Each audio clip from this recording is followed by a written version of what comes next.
What is up, you guys, and welcome back to the channel. So in this video we're going to talk about a spell that you can do and a ritual that you can do to manifest your heart's desire. Whatever that is, it doesn't matter for this Leo new moon, but this spell or ritual you can do anytime. It does not just have to be for this particular Leo new moon. You can do it a day after, a few days after, a week after, a month after, a year after, just whenever you're watching this and feel inspired to do it. So don't let timing turn you off from it. You can do it whenever. Also, before we start, I just want to say this. Please do not ask me if you can sub anything out or change something around. Yes, you can. You do not have to. This is not like a scientific ingredient thing, you guys. This is your spell. Put your own energy signature on it. If you don't have something, get creative and figure it out. It's completely good. I will try to give suggestions for alternatives too. But yeah, basically this is your own thing. So if you are asking if you can sub something out, or if you don't have something, if you can change something around, yes, you can. So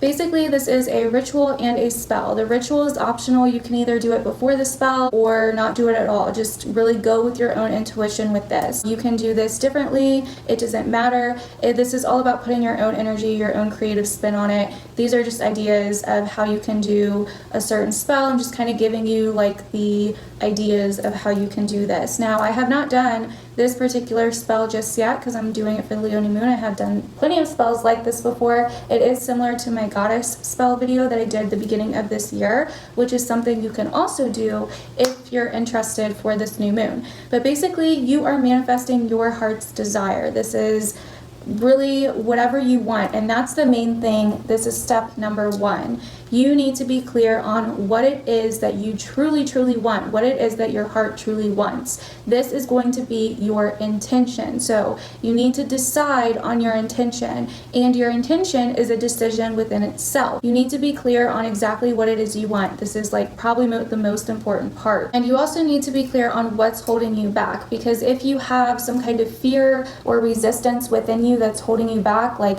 but I can't because of this, or but I can't because of this, or I'm not good enough, or whatever, you need to really confront that and address that before you do this spell and ritual. You need to allow yourself to face that fear. You need to allow yourself to really sit with that fear and let it go before doing this spell and ritual. But your intention is basically knowing what you want and deciding on it and saying, this is going to happen. I'm going to commit to this and I'm going to make it happen. The universe is going to help me, and then being able to let it go. Once you believe that it's going to happen, it's easier for you to like really let it go than if you're worried or have doubts or whatever. You need to address those doubts before you do this spell, because any doubts can really get in the way of this particular spell, or any spell at that matter, any kind of manifestation that you're doing. And you need to be specific. It doesn't need to be all about how it's going to happen. That's the universe's job. You need to just decide on what's going to happen, not how. And how it's going to turn out, the outcome. That's what you want to be clear on. You don't want to be too broad, like, I just want confidence. Well, what kind of confidence do you want? What do you want confidence for? What do you want to heal within you so that you have confidence? This is what you need to be clear on, and you need to be able to feel it and believe it. So before you do the spell, you can do the ritual part, which can really put you in a great energetic space to even do the spell in the first place, which can really give you more payoff with the spell. So in the day leading up to when you're going to do the spell, whether it's for the Leo new moon or another day, in the hours or the day leading up to this, you want to basically have a self-care day. You want to take a bath, take an herbal bath, treat yourself like a goddess, be your own best friend for a day, basically. You want to maybe try to eat lighter, eat healthier, eat food that makes you feel alive and good. Doesn't have to be overboard or anything crazy. You also want to do things that make you feel alive and happy, like dance, spend time with nature. You know, if you're wanting more confidence, like, okay, maybe dance naked, love your body, feel yourself, you know, or maybe even put on clothes and do your makeup, do things that make you feel confident or inspired. You really just want to have a day where you are really focusing on you. You're taking things easy. Maybe you're meditating more. Maybe you're doing something creative, doing some kind of hobby. Stay away from like social media, or at least like, you know, negative things on social media. Just pay attention to your mind and what you're doing and how you're doing it, and put yourself in a really positive, high energy place where you're feeling good and you're motivated and you're inspired. And that is where you kind of want to be before you do this spell. Another thing that you can do is really set up your altar space or your workspace, wherever you're going to be doing this spell. So maybe clean the room, maybe, put a bunch of your favorite crystals around, or things that correlate with your intention, pictures, clippings from magazines, certain tarot cards that you like or that correlate with your intention, different oils, anything that really correlates with your intention. And if you're ever wondering if this herb or this crystal correlates with what you're looking for, you can always Google it, you guys, and see. The more things that correlate with your intention, the better. So another thing that you can do before you do the spell is maybe drawing a few cards to kind of see what obstacles you may have, or what things may be in your way, what things you may need to work on while this is manifesting or before it manifests. That way you can face these obstacles and you can really see how it's going to kind of play out for you.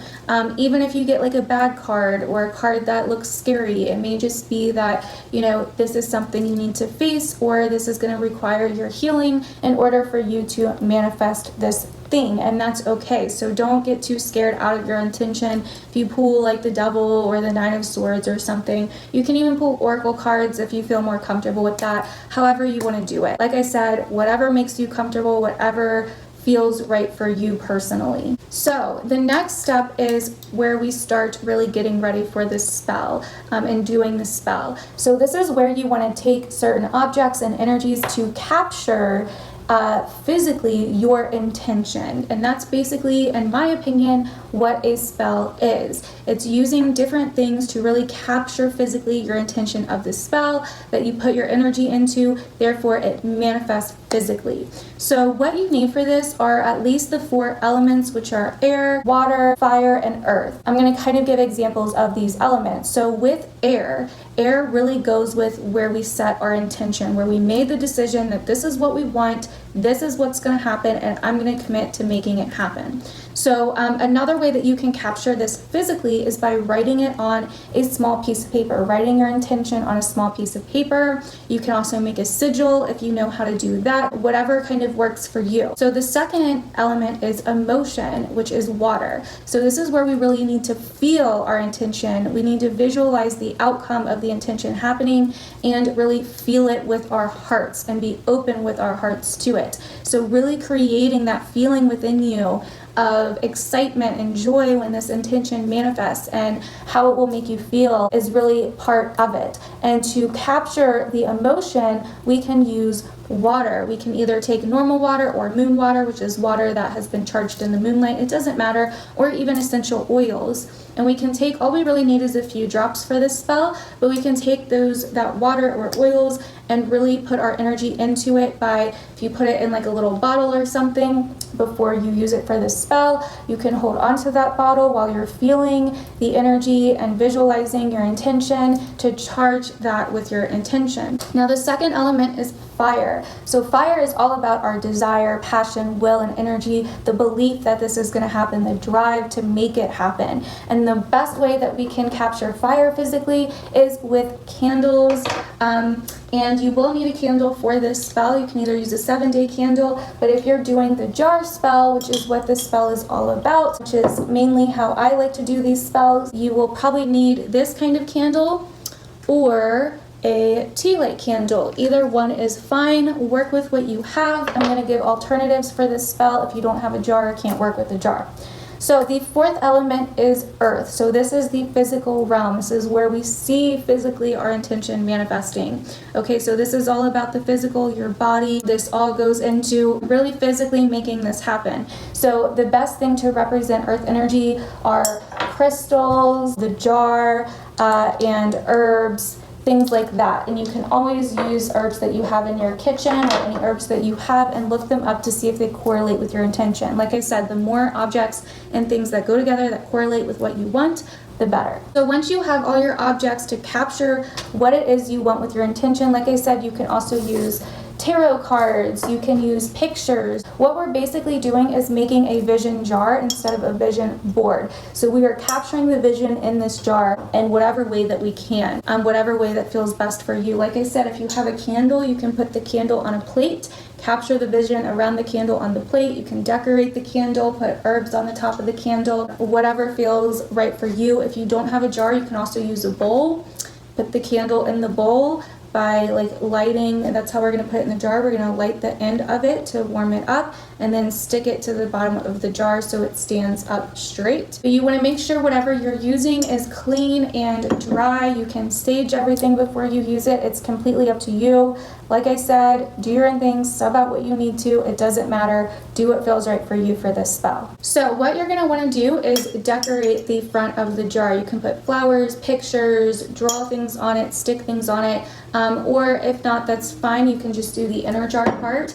Like I said, once again, whatever feels right for you, whatever you're feeling called to do. But the more energy that you put into this, the more it's going to manifest. Also, before you stick your candle in the jar, if you're using one of these or a tea light, you can carve your intention or symbols that represent your intention into the candle. But once you've decorated your jar or stuck your candle in your jar, you definitely want to have your candle stuck in there already. You want to start pouring herbs around it. If you're using a tea light candle, you can put things in there first and then put the tea light candle at the very end once everything's in there. But if you're using one of these candles, you want to stick it in, pour your herbs around it, any few crystals you want to use, any pictures you want to use, maybe a few personal items that somehow that you love that correlate with your intention. Obviously, you want to be careful though, because you don't want these things to catch on fire. As long as they're on the bottom of the jar, not near the top of the candle, they should be good. Or if you're using a tea light candle, they should be good. You want to do a few drops of the water or moon water or essential oils that you're using.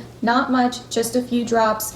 And you just want to put the objects that really correlate with your vision inside of the jar. Let's say you were doing a jar for some kind of healthy, love to come into your life, some kind of healthy significant other to come into your life. You could put lipstick on, kiss the jar, put kiss marks on the jar, use different things that really represent love to you. Put them in the jar or around the jar, whatever feels right for you. And while you're putting each item in the jar, you want to hold it in your hands and really visualize your intention, decide on that intention again, and program each item with your intention while it's in your hands. Visualize that intention and that decision coming out of your hands and into the thing in your hands, and then put it into the jar. So that way each thing is charged with your intention, so everything in the jar knows what it's doing. So this next part is kind of split into two parts, okay? So this is kind of like the basic part and then the more amped up part. So we're gonna start with the basic part. So at the time of the new moon, once your spell jar is ready, you can light the candle. Like I said, it doesn't have to be at the new moon. It can be whenever your spell jar is ready and you're feeling ready.